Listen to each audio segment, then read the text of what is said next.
विधि सर्वपूर्व गीर्वाण विज्ञानदमानतोऽस्मि प्रथमो हनुमान् नाम द्वितीयो धीमयेव च पूर्णप्रज्ञस्तृतीयस्तु भगवत्कार्यसाधकः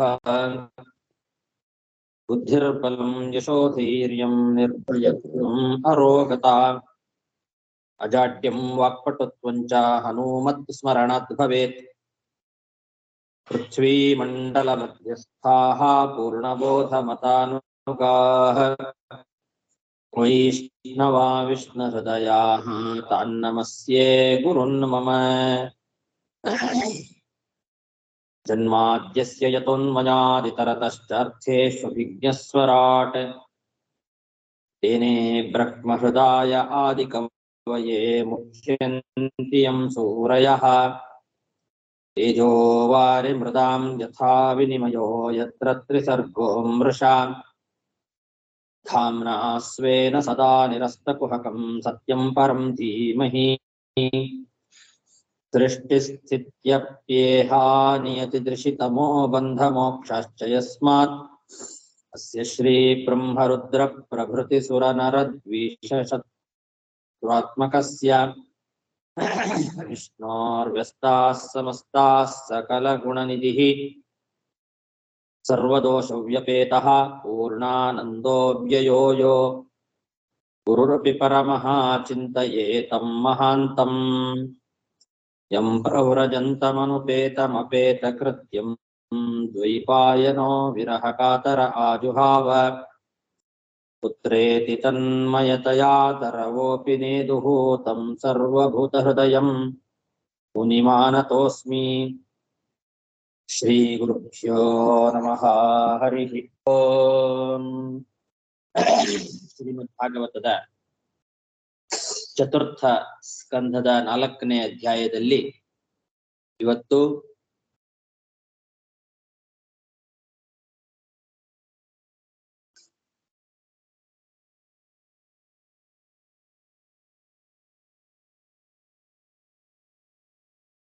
ನಾಲ್ಕನೇ ಶ್ಲೋಕನ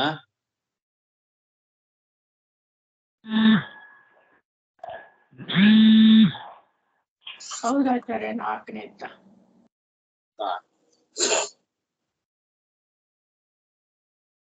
ತಾಮನ್ವಗಚ್ಚನ್ ದ್ರುತ ವಿಕ್ರಮಾಂ ಸತೀಂ ಏಕಾಂ ತ್ರಿನೇತ್ರಾನುಚರಾ ಸಹಸ್ರಶಃ ಸಪಾರ್ಷದ ಮುಖ್ಯಾಃ ಮಣಿಮನ್ಮದಾದಯಃ ಪುರೋ ವೃಷೇಂದ್ರಾಸ್ತರಸಾಗತವ್ಯಥಾಃ. ಸತೀದೇವಿ ತನ್ನ ಪ್ರಿಯಕರನಾದಂತಹ ಪತಿಯಾದ ಶಿವನನ್ನ ಬಿಟ್ಟು ತಾನೊಬ್ಬಳೆ ತವರು ಮನೆ ಕಡೆಗೆ ಹೊರಟೇ ಬಿಟ್ಲು ಅಂತ ಹಿಂದಿನ ಶ್ಲೋಕದಲ್ಲಿ ನಾವು ನೋಡಿದ್ವಿ. ಈ ರೀತಿ ತಾನೊಬ್ಬಳೆ ವೇಗವಾಗಿ ಹೊರಟಿದ್ದನ್ನ ನೋಡಿ ಸಾವಿರಾರು ಜನ ಅನುಚರರು ಅವಳ ಜೊತೆಗೆ ಹೊರಟ್ರಂತೆ. ಅವಳನ್ನ ವೇಗವಾಗಿ ಹಿಂಬಾಲಿಸಿಕೊಂಡು ಹೊರಟಿದ್ದಾರೆ. ಯಾಕೆ ಅಂದ್ರೆ ಇವಳು ಶಿವನ ಆಜ್ಞೆ ಇಲ್ಲದೆ ದುಃಖದಿಂದ ಹೋಗ್ತಾ ಇದ್ದಾಳೆ, ಏನೋ ಅನಾಹುತ ಆಗತ್ತೆ ಅಂತ ತಿಳಿದು ಇವರೆಲ್ಲ ಮಣಿಮನ್ ಮದಾದಯ ಅಂತಾರೆ. ಮಣಿಮಂತನೇ ಮಣಿಮಂತ ಮದ ಮುಂತಾದ ಸಾವಿರಾರು ಮಂದಿ ಅನುಚರರು. ಇವರೆಲ್ಲ ರುದ್ರನ ಅನುಚರರು. ಅವರೆಲ್ಲ ಸಪಾರ್ಷದ ಮುಖ್ಯಾಹ, ತಮ್ಮ ತಮ್ಮ ಪಾರ್ಷದರ ಜೊತೆಗೆ ಅವರನ್ನ ವೃಷಭನನ್ನ ಮುಂದೆ ಇಟ್ಟುಕೊಂಡು ಎಲ್ಲರೂ ಕೂಡ ಆ ಸತೀದೇವಿಯನ್ನ ಹಿಂಬಾಲಿಸಿಕೊಂಡು ಅವರು ಕೂಡ ವೇಗವಾಗಿ ಹೊರಟರು. ಸಪಾರ್ಷದ ಮುಖ್ಯಾಹ ಮಣಿಮನ್ ಮದಾದಯಃ ಪುರೋ ವೃಷೇಂದ್ರಾಹ ತರಸ. ಇವರೆಲ್ಲ ತ್ರಿನೇತ್ರ ಅನುಚರಾಹ ಅಂತ. ತ್ರಿನೇತ್ರನಾಗಿರ್ತಕ್ಕಂತಹ ಈ ರುದ್ರನ ಅನುಚರರು ಇವರೆಲ್ಲ. ಮಣಿಮಂತ, ಮದ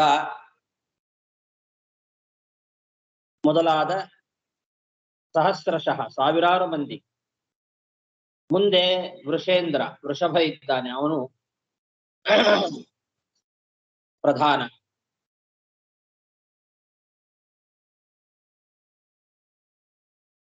ಆ ವೃಷಭನನ್ನ ಮುಂದೆ ಇಟ್ಟುಕೊಂಡು ಎಲ್ಲ ಪಾರ್ಷದರ ಜೊತೆಗೆ ಈ ಸಾವಿರಾರು ಜನ ರುದ್ರನ ಅನುಚರರೆಲ್ಲ ಆ ಸತೀದೇವಿಯನ್ನು ಹಿಂಬಾಲಿಸಿಕೊಂಡು ಹೋದ್ರಂತೆ.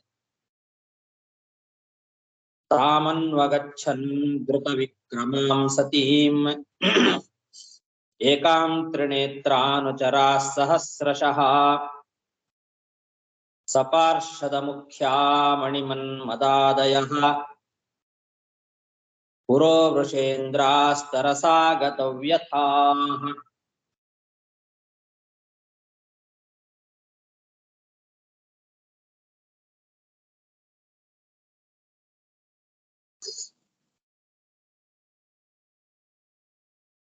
ತಾಂ ಶಾರಿಕಾಮಡ್ಡುಕದರ್ಪಣಾಂಬುಜೈಃ ಶ್ವೇತಾತಪತ್ರವ್ಯಜನಸ್ರಗಾದಿಭಿಃ ಗೀತಾಯನೈರ್ದುಂದುಭಿಶಂಖವೇಣುಭಿಃ ವೃಷೇಂದ್ರಮಾರೋಪ್ಯ ವಿಲಂಬಿತಾಯಯುಃ.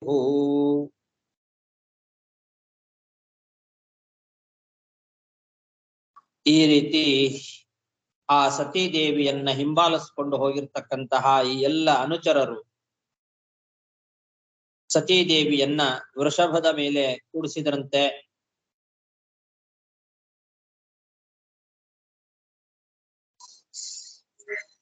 ಕೂಡಿಸ್ಕೊಂಡು ಭಾರಿ ವಾದ್ಯ ಮೊದಲಾದ ಸಾಧನಗಳಿಂದ ಅವಳನ್ನ ನಿಧಾನವಾಗಿ ಕರ್ಕೊಂಡು ಹೋದ್ರಂತೆ. ಆ ವೃಷಭದ ಮೇಲೆ ಕೂಡಿಸಿ ಶಾರೀರಿಕ, ಮಡ್ಡುಕ, ದರ್ಪಣ, ಅಂಬುಜ, ಶ್ವೇತಾತಪತ್ರ, ವ್ಯಜನ, ಸ್ರಕ್ ಮೊದಲಾದ ಎಲ್ಲ ಅಂದ್ರೆ ಆಟದ ಒಂದು ಅರಗಿಳಿ,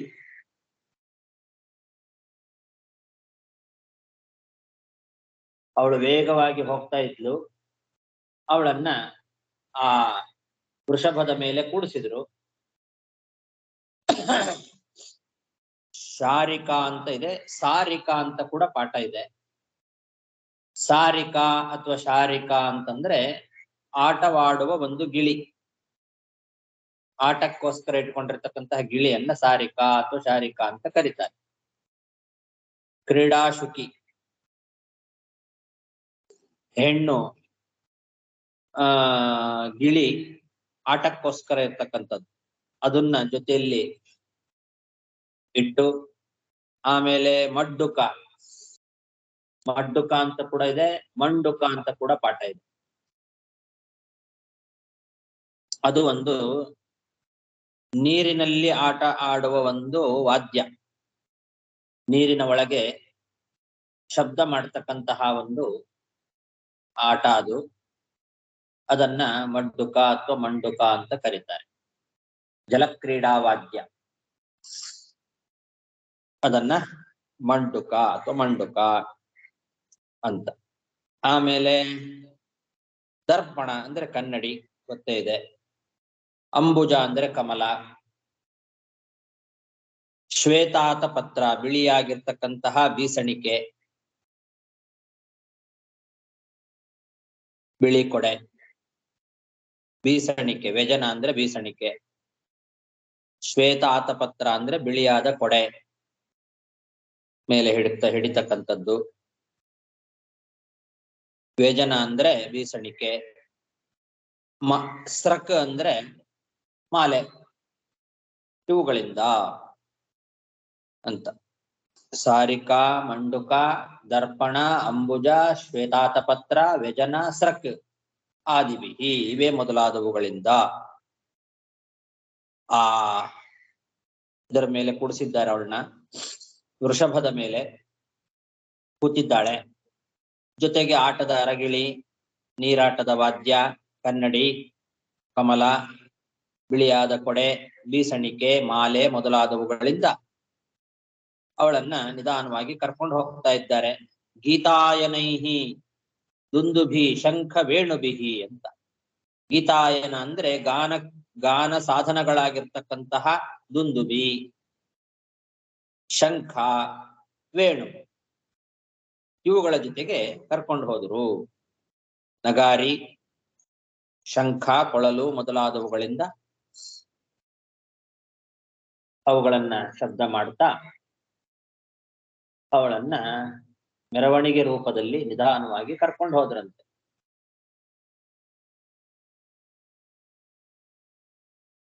ವಿಲಂಬಿತ ಅಂದ್ರೆ ಹಾಗರ್ಥ, ನಿಧಾನವಾಗಿ ಅಂತ. ಯಾಕೆಂದ್ರೆ ಅವಳು ಸಿಟ್ಟಿನಲ್ಲಿ ವೇಗವಾಗಿ ಹೋಗ್ತಾ ಇದ್ಲು. ಹಿಂದಿನ ಶ್ಲೋಕದಲ್ಲಿ ಧೃತ ವಿಕ್ರಮಾಂ ಅಂತ ಹೇಳಿದ್ದಾರೆ. ಧೃತ ವಿಕ್ರಮ ಅಂದ್ರೆ ವೇಗವಾಗಿ ಹೋಗ್ತಾ ಇದ್ಲು ಅವಳು, ಸಿಟ್ಟಿನಿಂದ ಬಹಳ ವೇಗವಾಗಿ ಹೋಗ್ತಾ ಇದ್ಲು. ಅವಳನ್ನ ಇವರು ಕೂಡ ಹಾಗೆ ತರಸ ಹೋಗಿ ಅವ್ರ ಹಿಂದೆ ಹಿಂಬಾಲಿಸಿದ್ರು ಅಂತ. ತರಸ ಅಂದ್ರೆ ಕೂಡ್ಲೆ ವೇಗವಾಗಿ ಹೋಗಿ ಹಿಂಬಾಲಿಸಿದ್ರು ಇವರೆಲ್ಲ. ಹೋಗಿ ಅವಳನ್ನ ಆ ವೃಷಭದ ಮೇಲೆ ಕೂಡಿಸ್ಕೊಂಡು ಇವಾಗ ನಿಧಾನವಾಗಿ ಕರ್ಕೊಂಡು ಹೋಗ್ತಾ ಇದ್ದಾರೆ. ವಿಲಂಬಿತಾಹ ಅಂದ್ರೆ ನಿಧಾನವಾಗಿ. ಇನ್ನೊಂದು ಪಾಠ ಇದೆ, ವಿಲಂಬಿತ ಅಂತನೂ ಇದೆ, ವಿಟಂಕಿತ ಅಂತ ಮತ್ತೊಂದು ಪಾಠ ಇದೆ. ವಿಟಂಕಿತ ಯಯುಹು ಅಂತ ಕೆಲವು ಕಡೆಯಲ್ಲಿ ಪಾಠ ಇದೆ. ವಿಟಂಕಿತ ಅಂತ ಪಾಠ ಇಟ್ಟುಕೊಂಡ್ರೆ ಶೋಭಿತ ಅಂತ ಅರ್ಥ ಬರ್ತದೆ. ಶೃಂಗಾರಿತ, ಶೋಭಿತ ಅಂತ ಅರ್ಥ ಬರ್ತದೆ.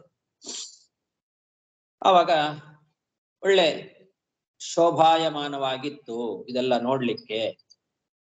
ಅವಳನ್ನ ಅದ್ರ ಮೇಲೆ ವೃಷಭದ ಮೇಲೆ ಕೂಡಿಸ್ಕೊಂಡಿದ್ರು. ಎಲ್ಲ ವಾದ್ಯಗಳು, ಸಾಧನಗಳೆಲ್ಲ ಇದ್ವು. ಹಾಗಾಗಿ ಅನೇಕ ಜನರ ಜೊತೆಯಲ್ಲಿ ಒಳ್ಳೆ ಶೋಭಾಯಮಾನವಾಗಿ ಅವಳನ್ನ ಕರ್ಕೊಂಡು ಹೋದ್ರು ಅಂತ ಆ ರೀತಿ ಅರ್ಥ ಬರ್ತದ. ಅವಾಗ ವಿಟಂಕಿತ ಅಂತ ಇಟ್ಟುಕೊಂಡ್ರೆ, ಇಲ್ಲ ವಿಲಂಬಿತ ಅಂತ ಇಟ್ಟುಕೊಂಡ್ರೆ ನಿಧಾನವಾಗಿ ಕರ್ಕೊಂಡು ಹೋದ್ರು ಅಂತ. ಎರಡೂ ಪಾಠ ಇದೆ, ಎರಡಕ್ಕೂ ವ್ಯಾಖ್ಯಾನ ಮಾಡಿದ್ದಾರೆ. ಎಲ್ಲ ವ್ಯಾಖ್ಯಾನಕಾರರು ಕೂಡ ಎರಡೂ ಪಾಠ ಇಟ್ಟುಕೊಂಡಿದ್ದಾರೆ. ಎರಡೂ ಇಟ್ಕೊಳ್ಬಹುದು, ಎರಡರ್ಥನೂ ಬರ್ತದೆ. ವಿಲಂಬಿತ ಅಂತ ಇಟ್ಟುಕೊಂಡ್ರೆ ನಿಧಾನವಾಗಿ ಕರ್ಕೊಂಡು ಹೋದ್ರು ಅಂತ ಅರ್ಥ ಬರ್ತದೆ. ವಿಟಂಕಿತ ಅಂತ ಇಟ್ಟುಕೊಂಡ್ರೆ ಒಳ್ಳೆ ಶೋಭಾಯಮಾನವಾಗಿತ್ತು, ಶೃಂಗಾರಿತವಾಗಿತ್ತು ಅನ್ನೋ ಅರ್ಥ ಬರ್ತದೆ.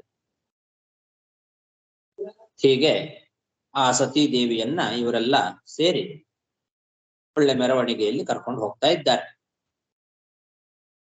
ತಾಂ ಶಾರಿಕಾ ಮಡ್ಡುಕ ದರ್ಪಣಾಂಬುಜೈಃ ಶ್ವೇತಾತಪತ್ರವ್ಯಜನಸ್ರಗಾದಿಭಿಃ ಗೀತಾಯನೈರ್ದುಂದುಭಿ ಶಂಖ ವೇಣುಭಿಃ ವೃಷೇಂದ್ರಮಾರೋಪ್ಯ ವಿಲಂಬಿತಾಯಯುಃ ಆ ಬ್ರಹ್ಮಘೋಷೋರ್ಜಿತ ಯಜ್ಞವೈಶಸಂ ವಿಪ್ರರ್ಷಿ ಜುಷ್ಟಂ ವಿಬುಧೈಶ್ಚ ಸರ್ವತಃ ಮೃದ್ದಾನ್ವಯಃ ಕಾಂಚನ ದರ್ಭಚರ್ಮಭಿಃ ನಿಸೃಷ್ಟ ಭಾಂಡಂ ಯಜನಂ ಸಮಾವಿಶತ್.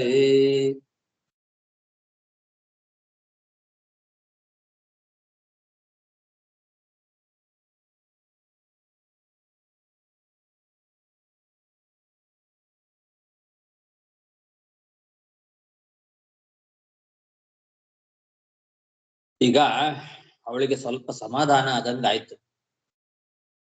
ಸತೀದೇವಿಗೆ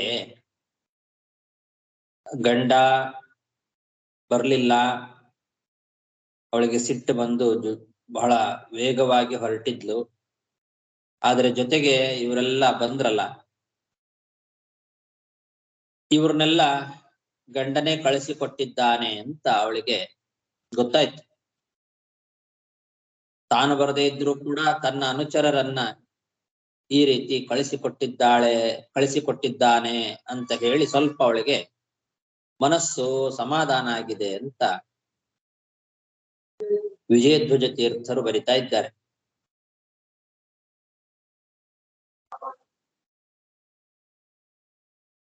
ಹಾಗಾಗಿ ಅವಳು ಶಾಂತ ಮನಸ್ಕಳಾಗಿ ದಕ್ಷ ಪ್ರಜಾಪತಿಯ ಯಾಗಶಾಲೆಯನ್ನ ಪ್ರವೇಶ ಮಾಡಿದ್ಲು. ಸಿಟ್ಟಿನಿಂದ ಹೋಗೋದಾಗಿದ್ರೆ ಹಿಂದಿನ ಬಾಗಿಲಿನಿಂದ ಹೋಗ್ತಿದ್ಲು. ಹಿಂದಿನ ಬಾಗಿಲಿನಿಂದ ಹೋಗಿಲ್ಲ, ಮುಂದಿನಿಂದಲೇ ಪ್ರವೇಶ ಮಾಡಿದ್ದಾಳೆ. ಇಲ್ಲಿ ಯಜ್ಞ ವೈಶಸಂ ಆಬ್ರಹ್ಮ ಘೋಷೋರ್ಜಿತ ಯಜ್ಞ ವೈಶಸಂ ಅಂತ ಇದೆ. ಯಜ್ಞಶಾಲೆಯನ್ನ ಪ್ರವೇಶ ಮಾಡಿದ್ದಾಳೆ. ಯಜ್ಞಶಾಲೆಯನ್ನ ಪ್ರವೇಶ ಮಾಡಿದ್ಲು ಅಂತ ಹೇಳಿರೋದ್ರಿಂದ ವಿಜಯಧ್ವಜ ತೀರ್ಥರು ಹಾಗೆ ಬರೆದಿದ್ದಾರೆ. ಯಜ್ಞವಾಟಂ ಯಜ್ಞಶಾಲೆಯನ್ನ ಮುಂದಿನಿಂದಲೇ ಪ್ರವೇಶ ಮಾಡಿದ್ದಾಳೆ. ಸಿಟ್ಟಿನಿಂದ ಬರೋರು ಅಥವಾ ಯಾರಾದ್ರೂ ದ್ವೇಷಿಗಳ ಮನೆಗೆ ಬರೋರೆಲ್ಲ ಹಿಂದಿನ ಬಾಗಿಲಿನಿಂದ ಬರಬೇಕು. ಸ್ನೇಹಿತರು ಒಳ್ಳೆ ಪ್ರೀತಿಯಿಂದ ಬರೋರೆಲ್ಲ ಮುಂದಿನ ಬಾಗಿಲಿನಿಂದ ಬರಬೇಕು. ದ್ವೇಷಿಗಳು ಮಾತ್ರ ಹಿಂದಿನ ಬಾಗಿಲಿನಿಂದ ಬರೋದು. ಕಳ್ಳರು, ದ್ವೇಷಿಗಳು, ಶತ್ರುಗಳು ಹಿಂದಿನ ಬಾಗಿಲಿನಿಂದ ಬರ್ತಾರೆ. ಇವಳು ಯಜ್ಞವಾಟವನ್ನ ಮುಂದಿನ ಬಾಗಿಲಿನಿಂದಲೇ ಬಂದ್ಲು ಅಂತ. ಯಾಕೆಂದ್ರೆ ಗಂಡ ತಾನು ಬರದೇ ಇದ್ರೂ ಕೂಡ ತನ್ನ ಅನುಚರರನ್ನ ಕಳಿಸುವ ಮೂಲಕವಾಗಿ ಸ್ವಲ್ಪ ಅವಳಿಗೆ ಮನಸ್ಸಮಾಧಾನ ಆಗಿತ್ತು. ಶಾಂತ ಮನಸ್ಕರಾಗಿ ಹಿಂದಿನಿಂದ ಬರಲಿಲ್ಲ, ಮುಂದಿನ ಬಾಗಿಲಿನಿಂದಲೇ ಯಜ್ಞವಾಟವನ್ನ ಪ್ರವೇಶ ಮಾಡಿದ್ಲು. ಅವಳು ಬರುವಾಗ ಆ ಬ್ರಹ್ಮ ಘೋಷ, ಸುತ್ತಲೂ ಕೂಡ ವೇದ ಮಂತ್ರಗಳಿಂದ ಸ್ವಾಗತ ಮಾಡುವ ಒಂದು ಸಂಭ್ರಮ. ಋಷಿಮುನಿಗಳೆಲ್ಲ, ದೇವತೆಗಳು, ಋಷಿಮುನಿಗಳು ಎಲ್ಲ ಸೇರಿದ್ದಾರೆ. ಸತೀದೇವಿ ಬರ್ತಾ ಇದ್ದಾಳೆ ಸ್ವಾಗತ ಮಾಡ್ಲಿಕ್ಕೆ. ಎಲ್ಲ ಕಡೆಯಲ್ಲಿ ವೇದನಾದಗಳು, ಯಜ್ಞ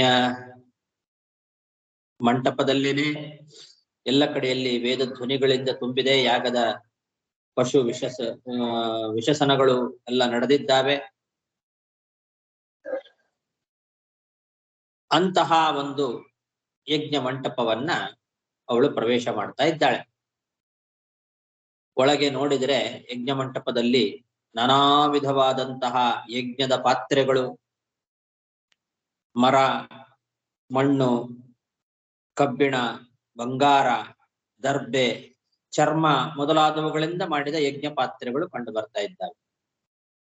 ಕೆಲವು ಮಣ್ಣಿನಿಂದ ಮಾಡಿದ ಪಾತ್ರೆಗಳು, ಮಡಕೆಗಳು ಅಂತೇವಲ್ಲ ಅದು, ಮಣ್ಣಿನಿಂದ ಮಾಡಿದ ಯಜ್ಞ ಪಾತ್ರೆಗಳು.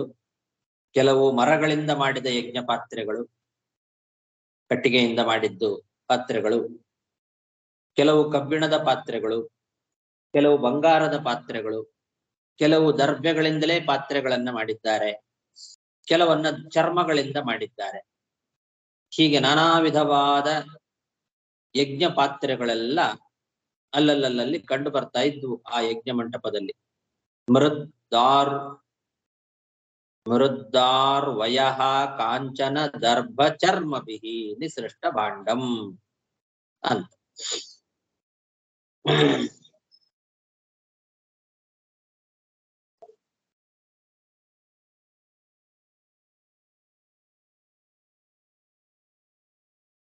ಅಂತಹ ಯಜ್ಞಶಾಲೆಯನ್ನ ಸತೀದೇವಿ ಪ್ರವೇಶ ಮಾಡಿದ್ಲು.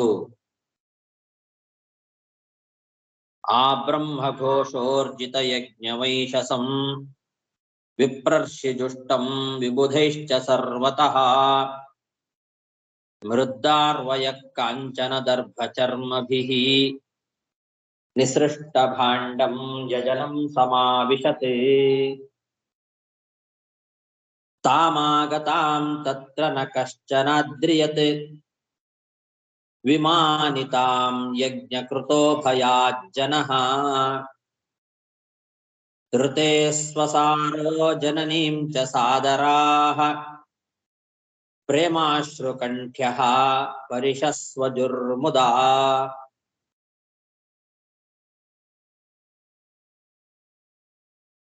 ಈ ಸತೀದೇವಿ ಯಜ್ಞಶಾಲೆಯನ್ನ ಪ್ರವೇಶ ಮಾಡುವಾಗ ತಂದೆಯಾಗಿರ್ತಕ್ಕಂತಹ ದಕ್ಷ ಪ್ರಜಾಪತಿ ಅವನೇನು ಎದುರಿಗೆ ಬಂದು ಅವನು ಪ್ರೀತಿಯಿಂದ ಸ್ವಾಗತ ಮಾಡ್ಕೊಳ್ಳಿಲ್ಲ, ತಿರಸ್ಕಾರ ಭಾವನೆಯಿಂದಲೇ ನೋಡಿದ. ದಕ್ಷ ಪ್ರಜಾಪತಿ ಯಾವಾಗ ಈ ರೀತಿ ಅವಳನ್ನ ತಿರಸ್ಕಾರ ಭಾವನೆಯಿಂದ ನೋಡಿದ್ನೋ ಆವಾಗ ಉಳಿದವರೆಲ್ಲರೂ ಕೂಡ ಭಯದಿಂದ ಯಾರೂ ಅವಳನ್ನ ಆದರ ಮಾಡಲಿಲ್ಲ. ಉಳಿದವರಿಗೆ ಅವಳನ್ನ ಆದರ ಮಾಡಬೇಕು, ಸ್ವಾಗತ ಮಾಡಬೇಕು ಅನ್ನೋ ಆಸೆ ಇತ್ತು, ಆದ್ರೆ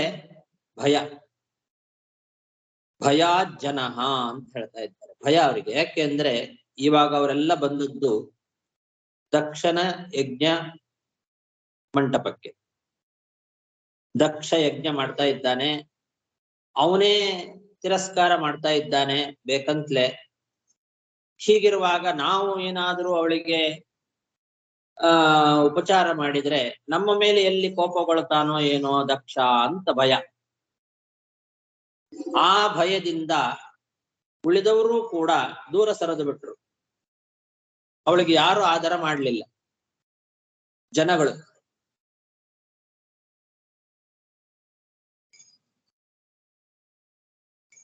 ಆದರೆ ತಾಯಿ, ದಕ್ಷನ ಪತ್ನಿಯಾಗಿರ್ತಕ್ಕಂತಹ ತಾಯಿ ಮತ್ತು ಸೋದರಿಯರು, ಅವರಿಗೆ ಯಾವ ಭಯ ಇಲ್ಲ. ಅವರು ಮಾತ್ರ ಬಹಳ ಆದರವನ್ನ ತೋರಿಸಿದ್ರಂತೆ. ಸತೀದೇವಿಯ ಮೇಲೆ ತಂದೆಗೆ ಅಷ್ಟು ಕೋಪ ಇದ್ರೂ ಕೂಡ, ಆ ತಂದೆ ತಿರಸ್ಕಾರ ಮಾಡಿದ್ರೂ ಕೂಡ, ತಂದೆಗೆ ಹೆದರಿ ಉಳಿದ ಸಾಧಾರಣ ಜನಗಳು ಆದರವನ್ನ ತೋರಿಸದೇ ಇದ್ರೂ ಕೂಡ, ಆ ಹಡೆದ ತಾಯಿ ಮತ್ತು ಒಡ ಹುಟ್ಟಿದ ಸೋದರಿಯರಿದ್ದಾರಲ್ಲ ಅವರು ಮಾತ್ರ ಬಹಳ ಪ್ರೀತಿಯಿಂದ ಬರಮಾಡಿಕೊಂಡ್ರು. ಅವರೆಲ್ಲ ಒಳ್ಳೆ ಆದರವನ್ನ ತೋರಿಸಿದ್ರು. ಅವರಿಗೆ ಆ ಪ್ರೀತಿಯಿಂದ ಕಣ್ಣೀರು ಬಂದಿದೆ. ಆ ಕಣ್ಣೀರಿನಿಂದ ಗದ್ಗದಿತರಾಗಿ ಬಹಳ ಸಂತೋಷದಿಂದ ಅವಳನ್ನ ಆಲಿಂಗನ ಮಾಡಿಕೊಂಡ್ರು ಅವರೆಲ್ಲ. ಇದು ಈ ಭಯ ಅಂತನ್ನೋದು ಅವರಿಗಿರ್ಲಿಲ್ಲ.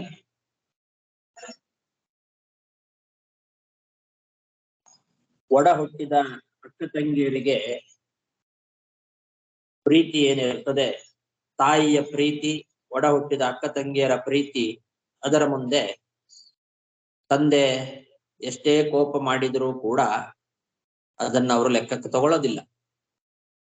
ಅದು ಇದರಲ್ಲಿ ಗೊತ್ತಾಗ್ತಾ ಇದೆ. ಅವರು ಉಳಿದ ಜನಗಳು ಮಾತ್ರ ಭಯದಿಂದ ಸುಮ್ಮನೆ ಇದ್ರು. ಯಾರು ಅವಳನ್ನ ಅಷ್ಟು ಪ್ರೀತಿಯಿಂದ ಆದರ ಮಾಡ್ಕೊಳ್ಳಿಲ್ಲ. ಅವರೆಲ್ಲ ಭಯದಿಂದ ಸುಮ್ಮನಿದ್ರು ಜನರು. ಆದರೆ ತಾಯಿ ಮತ್ತು ಸೋದರಿಯರು ಮಾತ್ರ ಬಹಳ ಪ್ರೀತಿ ತೋರಿಸಿದ್ರು. ಅವರ ಪ್ರೀತಿಗೆ ಕಣ್ಣಲ್ಲಿ ನೀರು ಬಂತು. ಪ್ರೇಮಾಶ್ರು ಕಂಠ್ಯ ಪರಿಷಸ್ವಜುಹು. ಬಹಳ ಸಂತೋಷದಿಂದ ಕಣ್ಣಲ್ಲಿ ನೀರು ಹಾಕಿ ಆನಂದದಿಂದ ಅವರನ್ನೆಲ್ಲ ಆಲಿಂಗನ ಮಾಡಿಕೊಂಡಿದ್ದಾಳೆ ಸತೀದೇವಿ. ತಾಮಾಗತಾಂ ತತ್ರ ನ ಕಶ್ಚನಾದ್ರಿಯತೆ ವಿಮಾನಿತಾಂ ಯಜ್ಞಕೃತೋ ಭಯಾಜ್ಜನಃ ಋತೆ ಸ್ವಸಾರೋ ಜನನೀಂ ಚ ಸಾದರಾಃ ಪ್ರೇಮಾಶ್ರುಕಂಠ್ಯಃ ಪರಿಷಸ್ವಜುರ್ಮುದಾ.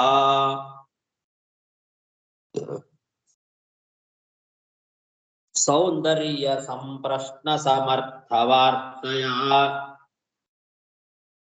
ಮಾತ್ರಾ ಚ ಮಾತೃಶ್ವಸೃಭಿಶ್ಚ ಸಾದರಂ ದತ್ತಾಂ ಸಪರ್ಯಾಂ ಪರಮಾಸನಂ ಚ ಸಾ ನ ದತ್ತ ಪಿತ್ರಾ ಪ್ರತಿನಂದಿತಾ ಸತಿ.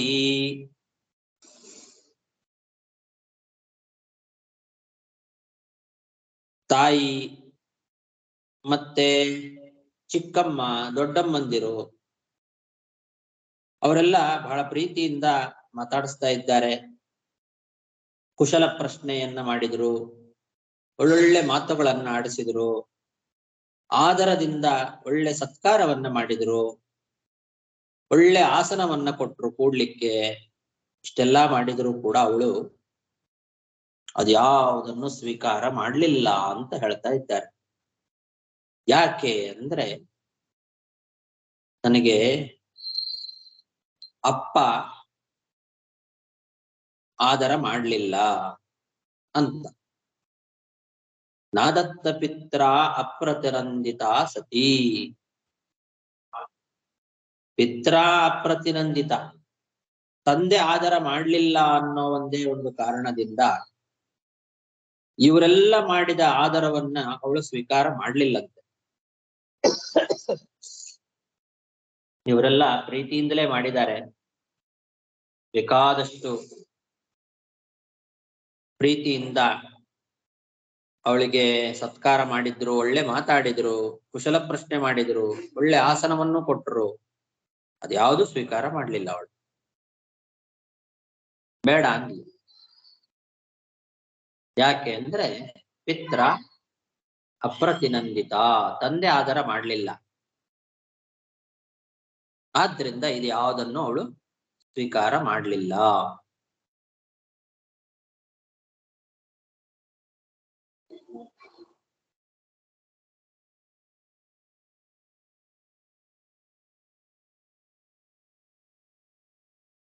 ಸೌಂದರ್ಯ ಅಂತ ಇದೆ, ಸೌಂದರ್ಯ ಸಂಪ್ರಶ್ನ ಸಮರ್ಥ ವಾರ್ತಯ ಅಂತ. ಅವರೆಲ್ಲ ತಾಯಿ ಮತ್ತು ಮಾತೃಶ್ವಸೃಭಿಹಿ ಅಂದ್ರೆ ಚಿಕ್ಕಮ್ಮ ದೊಡ್ಡಮ್ಮಂದಿರು, ತಾಯಿಯ ಅಕ್ಕ ತಂಗಿಯರು ಅಂತ ಅರ್ಥ. ಅವರೆಲ್ಲ ಸೌಂದರ್ಯ ಸಂಪ್ರಶ್ನ ಸಮರ್ಥ ವಾರ್ತ ಅವುಗಳಿಂದ ಆದರ ಮಾಡಿದರು ಅಂತ. ಸೌಂದರ್ಯದಿಂದ ಮಾಡೋದು ಅಂದ್ರೆ ಏನು ಅಂದ್ರೆ ಅಂಗಕೌಶಲ್ಯ ಅಂತ, ಅದರ ಬಗ್ಗೆ ಪ್ರಶ್ನೆ. ಸೌಂದರ್ಯ ಬಗ್ಗೆ ಒಳ್ಳೆ ಮಾತನಾಡೋದು ಅಂದ್ರೆ ಚೆನ್ನಾಗಿದ್ದೀಯಾ, ನಿನ್ನ ಅಂಗಾಂಗಗಳೆಲ್ಲ ಚೆನ್ನಾಗಿದ್ದಾವ ಅಂತ.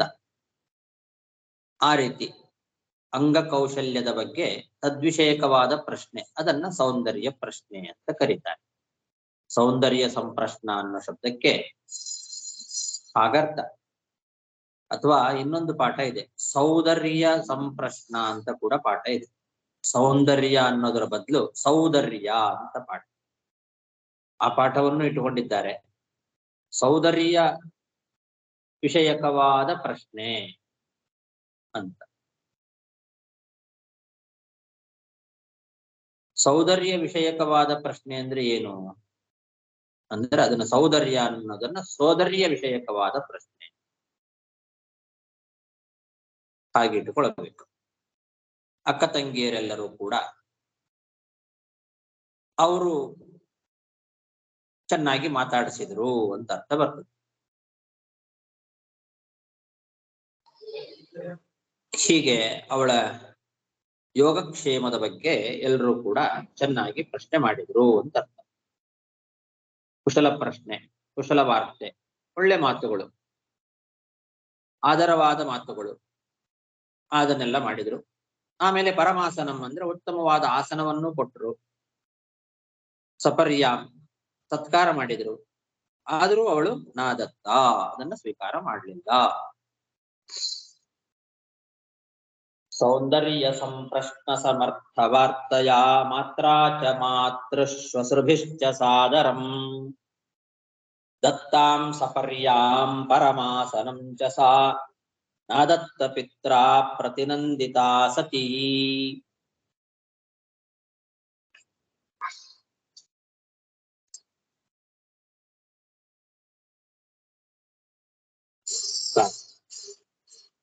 ಶ್ರೀಕೃಷ್ಣಾರ್ಪಣಮಸ್ತು.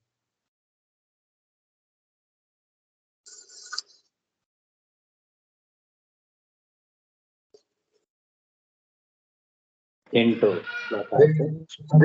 ನಮಸ್ಕಾರ ಗುರುಗಳೇ. ನಮಸ್ಕಾರ ಗುರು. ಹರೇ ನಮಸ್ಕಾರ ಗುರುಗಳೇ.